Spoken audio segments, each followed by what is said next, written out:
Hello बच्चों, numerical के इस दौर पे आज फिर एक न्यूमेरिकल्स को आप लेके आए हैं आप लोग के सामने में। तो बच्चों, उम्मीद कर रहे हैं कि आप लोग न्यूमेरिकल्स का प्रैक्टिस डे बाय डे कर रहे हैं। बच्चों, लाइट चैप्टर के न्यूमेरिकल्स को अच्छे से और साथ ही साथ उनके रे डायग्राम्स में भी ध्यान देना है। तो बच्चों, क्वेश्चन पे ध्यान देते हैं। A 10 centimeter long pencil is placed 5 centimeter in front of a concave mirror। यानी प्यारे बच्चों, क्या है? कनकेव मिरर है। एक कनकेव मिरर के सामने में एक ऑब्जेक्ट को रखा गया। कितना? 5 सेंटीमीटर के सामने। यानी ऑब्जेक्ट इज प्लेस्ड। ऑब्जेक्ट क्या है बच्चों? पेंसिल है। पेंसिल को मिरर के 5 सेंटीमीटर के सामने में रखा गया और उस पेंसिल का जो हाइट है वो कितना दिया है? 10 सेंटीमीटर। तो यहाँ पेंसिल क्या प्यारे बच्चों? ऑब्जेक्ट है। तो लिख सकते हैं यहाँ पर क्या कि इस जगह पर लिख सकते हैं कि here object height HO equals to 10 centimetre प्यारे बच्चों। And object is placed means pencil is placed 5 centimetre. U जो है वो क्या हो जाएगा? 5 सेंटीमीटर। साइन कन्वेक्शंस में U हमेशा क्या होता है प्यारे बच्चों? नेगेटिव होता है। तो प्यारे बच्चों इसे ले लेते हैं माइनस। और प्यारे बच्चों, हाइट ऑफ द ऑब्जेक्ट हमेशा क्या होता है? पॉजिटिव होता है, क्योंकि वो इस कोई भी लेंस मान लेते हैं, लेंस एक कनकेव मिरर मिरर है, लेंस नहीं। या मिरर का बात कहा गया है, कनकेव मिरर। तो मान लेते हैं कनकेव मिरर है। तो कनकेव मिरर है तो ये प्रिंसिपल लाइन है। हाँ, तो ऑब्जेक्ट कहीं भी रहे इस प्रिंसिपल लाइन के ऊपर होगा। ऑब्जेक्ट कहीं भी रहे तो इस प्रिंसिपल लाइन के ऊपर होगा। तो प्रिंसिपल लाइन के ऊपर होगा तो इस ऊपर में होता है पॉजिटिव, नीचे होता है नेगेटिव। इसको अगर हम पोल मान लें तो अगर हाथ को फैला दे ऐसे तो इस पोल को हम लोग सेंटर पॉइंट मान लेते हैं। तो यहाँ से क्या हो जाएगा? ये इधर हो जाएगा नेगेटिव, इधर हो जाएगा पॉजिटिव। ये अपर डायरेक्शन के लिए था, ये लोअर के लिए था। इधर के लिए हो जाएगा आपका, इधर के लिए आप याद रखोगे कि इधर के लिए ये हो जाएगा नेगेटिव इस डायरेक्शन में, और इस डायरेक्शन के लिए क्या हो जाएगा प्यारे बच्चों? पॉजिटिव हो जाएगा अकॉर्डिंग टू नंबर लाइन। तो इस साइन कन्वेक्शंस को आप लोग अच्छे से याद कर लें। याद मीन्स अच्छे से समझ ले प्यारे बच्चों। अब क्वेश्चन में ध्यान देते हैं। Concave mirror having a radius of curvature of 40 centimetre. यानी ये अगर कनकेव मिरर है तो इसे मैं अगर इसे कंप्लीट कर दूं प्यारे बच्चों तो ये एक स्फीयर मिल जाए। तो इस स्फीयर का क्या दिया है? Radius of curvature. Radius of curvature means इस स्फीयर का अगर ये सेंटर पॉइंट है, centre point C centre of curvature, तो यहाँ से लेके इसका डिस्टेंस दिया हुआ है कितना? R दिया है। तो R क्या होगा? नेगेटिव होगा प्यारे बच्चों। हाँ, क्योंकि फोकल लेंथ क्या होता है आप लोग को याद रखना पड़ेगा कि इस कनकेव मिरर का जो रेडियस ऑफ कर्वेचर होता है वो नेगेटिव होता है। यानी बोल सकते हैं क्या, जो R जो है वो कितना हो गया प्यारे बच्चों? -40 सेंटीमीटर। तो यानी F कितना हो जाएगा? R का आधा, यानी -40/2, यानी हो गया कितना प्यारे बच्चों? -20। माइनस कितना हो गया? 20। लिख देते हैं यहाँ पर -20 सेंटीमीटर। निकल गया। मुझे निकालना क्या है प्यारे बच्चों? मैं फिर से बोल दूं, इसे आप लोग याद रखिएगा। कनकेव मिरर में सबसे पहले 10 सेंटीमीटर लॉन्ग पेंसिल, तो पेंसिल ऑब्जेक्ट है, ऑब्जेक्ट का हाइट 10 दिया है तो HO is 10 centimetre. Is placed 5 centimetre in front of a concave mirror. Concave mirror के सामने की एक ऑब्जेक्ट मीन्स एक पेंसिल को रखा गया 5 सेंटीमीटर के डिस्टेंस पे। तो क्या वो इन फ्रंट कहलाएगा, यानी वो ऑब्जेक्ट डिस्टेंस u कितना हो गया 5 सेंटीमीटर, u ऑलवेज नेगेटिव तो लिख दिया minus. Object height always be taken positive, क्यों, क्योंकि वो प्रिंसिपल लाइन के ऊपर है इसीलिए पॉजिटिव होगा। और radius of curvature of concave mirror is also negative, तो फोकल लेंथ क्या हो जाएगा माइनस में आ जाएगा, ये भी नेगेटिव होगा क्योंकि f क्या होता है r/2 के बराबर होता है। अब मुझे निकालना क्या है, determine the position of the image, यानी मुझे क्या निकालना है v निकालना है। तो अकॉर्डिंग टू मिरर फॉर्मूला या मिरर बाबू, कभी भी आप लोग कंफ्यूज मत होइएगा, इस जगह पे क्वेश्चन पे हमेशा लेंस या मिरर को आपको चॉक आउट कर लेना है। अगर दिया हुआ है तो दी बेस्ट, अगर in case if it is not given then you have to be find out और chalk out is it mirror और लेंस। तो प्यारे बच्चों ये मिरर है, तो according to mirror formula, according to mirror formula क्या हो जाएगा 1/f equals to 1/v plus 1/u। यही अगर लेंस होता तो यहाँ क्या होता माइनस, बाकी सब सेम। अब क्या करें, इसमें से मुझे निकालना क्या है 1/v निकालना है, तो 1/f इसको फेंक देते हैं इधर, तो minus 1/u equals to 1/v। प्यारे बच्चों इसमें वैल्यू पुट कर दें, 1/f कितना है 1/-20 माइनस 1/u -5, तो minus minus plus 5 equals to 1/v।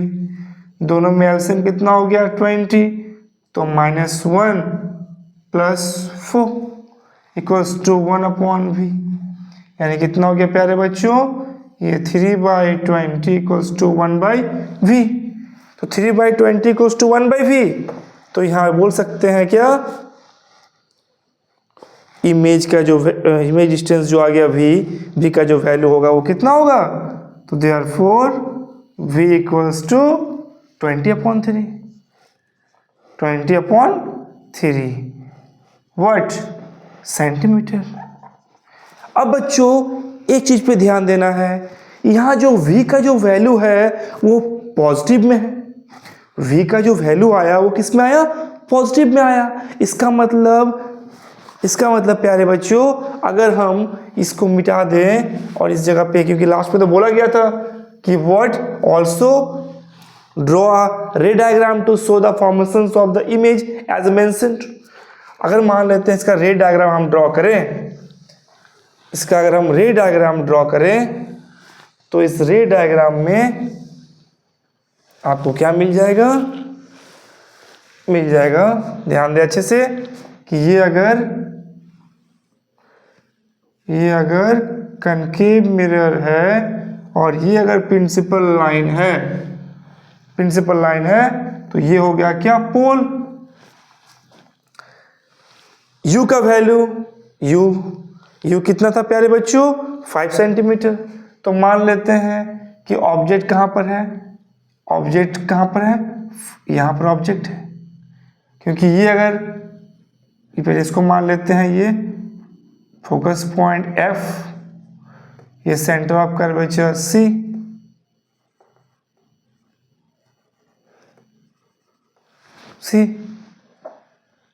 Point f। हाँ नाउ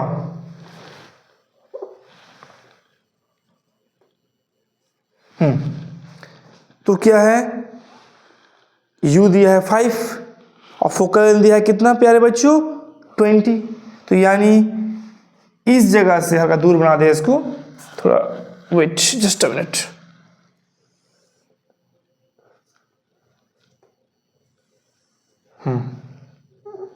इसको मान लेते हैं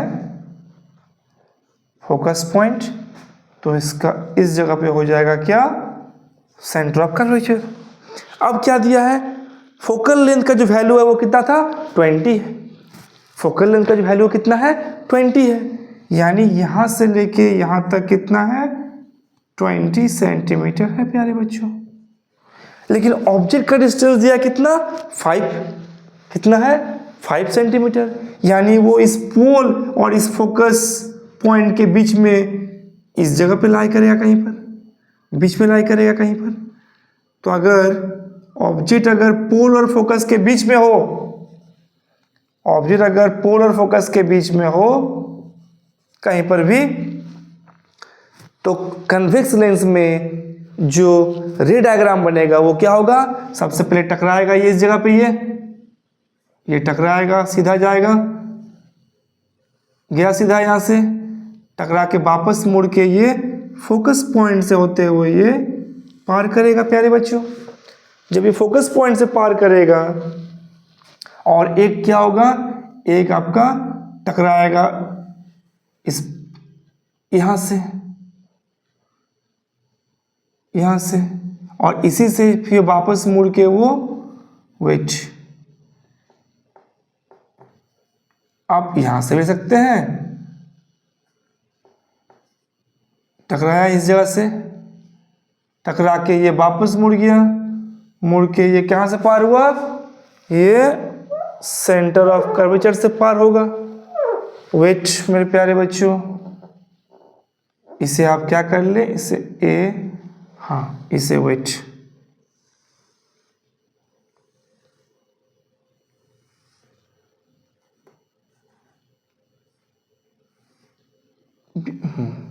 सबसे पहले यहां से इस टिप से जाके टकराएगा, ऐसे टकराने के बाद ये वापस मुड़ जाएगा उसी से, वापस मुड़ जाएगा उसी से, और ये वापस मुड़ के, बच्चों एक्चुअली हाथ से बना रहे हैं इसीलिए रे हल्का सा टेढ़ा हो रहा है, but you have to be stretch the line with the help of the scale only.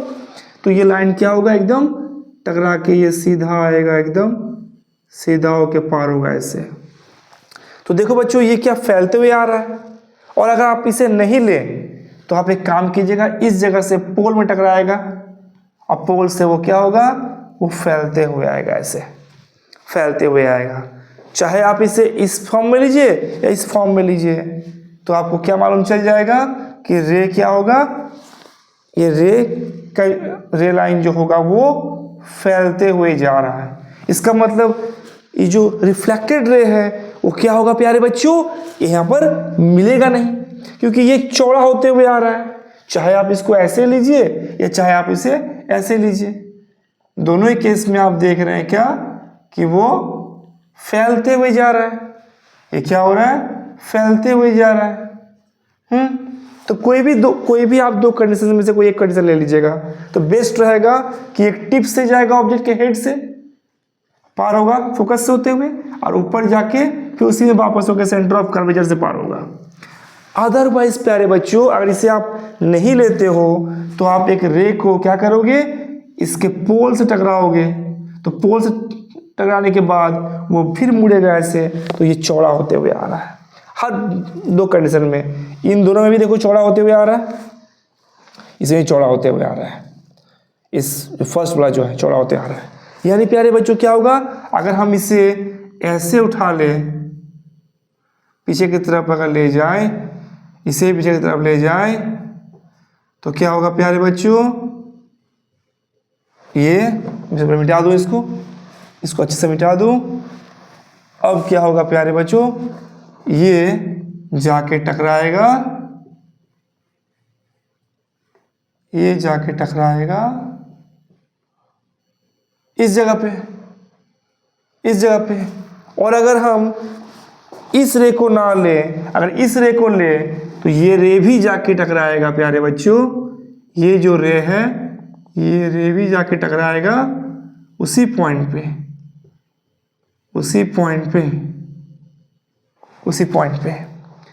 चाहे आप इस कंडीशन से ले, चाहे आप इस कंडीशन से ले, तीनों ही कंडीशंस में, ये तीनों पॉइंट कंडीशंस में रे कहाँ मिलेगा, इस पॉइंट पे, यानी इसका इमेज बन जाएगा प्यारे बच्चों इस जगह पे। तो ये क्या हो जाएगा, ये वर्चुअल इमेज फॉर्म हो रहा है, virtual and upright means erect image, और वो लेंस के पीछे बन रहा है, तो अगर आपसे ये भी पूछा जाए कि what will be the nature of the image so form, तो we can say that it's a virtual image. क्या होगा प्यारे बच्चों? Virtual image. अब अगर इमेज यहाँ बन रहा है तो इस पोल से इमेज का जो डिस्टेंस होगा, वो इमेज डिस्टेंस कहलाएगा। इसका वैल्यू कितना आया है? 20/3 यानी 6 पॉइंट समथिंग। तो ये 20/3 सेंटीमीटर के बराबर है। अब बच्चों इसमें कहा गया क्या कि ऑब्जेक्ट हाइट दिया था 10। ऑब्जेक्ट हाइट क्या दिया था? ऑब्जेक्ट का हाइट HO दिया था कितना? 10 सेंटीमीटर। पूछा गया है इमेज का हाइट कितना होगा, हाइट ऑफ द इमेज कितना होगा। तो हाइट ऑफ द इमेज निकालने के लिए सबसे पहले मुझे भी निकल गया यहाँ पर। तो हाइट ऑफ द इमेज निकालने के लिए हम लोग को मैग्निफिकेशंस का क्या है? फॉर्मूला यूज करना पड़ेगा। तो मैग्निफिकेशन का फॉर्मूला क्या प्यारे बच्चों? मैग्निफिकेशन का जो फॉर्मूला है वो क्या है? पहले लिख देते हैं कि v कितना था? v आया है 20/3 सेंटीमीटर। नाउ सिंस मैग्निफिकेशंस m क्या था प्यारे बच्चों? m होता है HI/HO, height of the image divide by height of the object. और यही मैग्निफिकेशंस माइनस v/u के बराबर भी होता है मिरर के केस में। बट लेंस के केस में यही मैग्निफिकेशंस ओनली v/u, लेकिन मिरर में माइनस v/u के बराबर होता है। अब प्यारे बच्चों वैल्यू पुट करना है। माइनस v है कितना? 20/3 और u नीचे है तो u का वैल्यू कितना था? u था 5 लगा दिए यहाँ पर, तो u will be -5 equals to height of the image HI only and height of the object HO is 10. Here is 10. अब प्यारे बच्चों इसमें क्या लेना है? इसमें ये माइनस और ये माइनस कैंसिल आउट। 5 1 जा 5, 5 4 जा 20। क्रॉस मल्टीप्लाई कर देंगे HI × 3, तो 3HI इक्वल्स टू 4 × 10 40। तो यानी प्यारे बच्चों HI जो होगा वो 40/3 सेंटीमीटर होगा। HI का वैल्यू भी पॉजिटिव आया, डेफिनेटली प्रिंसिपल लाइन के ऊपर में है प्यारे बच्चों। ये HI, यही HI है प्यारे बच्चों, यही क्या है? HI है जो प्रिंसिपल लाइन के ऊपर में है। तो क्या होगा? ये भी पॉजिटिव में आएगा, प्लस में आएगा। तो प्लस कितना? 40/3। इसका वैल्यू कितना हो गया? 40/3 सेंटीमीटर। तो प्यारे बच्चों उम्मीद करते हैं कि आप लोग को ये पूरा समझ में आया है। तो बच्चों ये रे डायग्राम भी कंप्लीट हो गया और ये सॉल्विंग भी हो गया। Copy it my dear.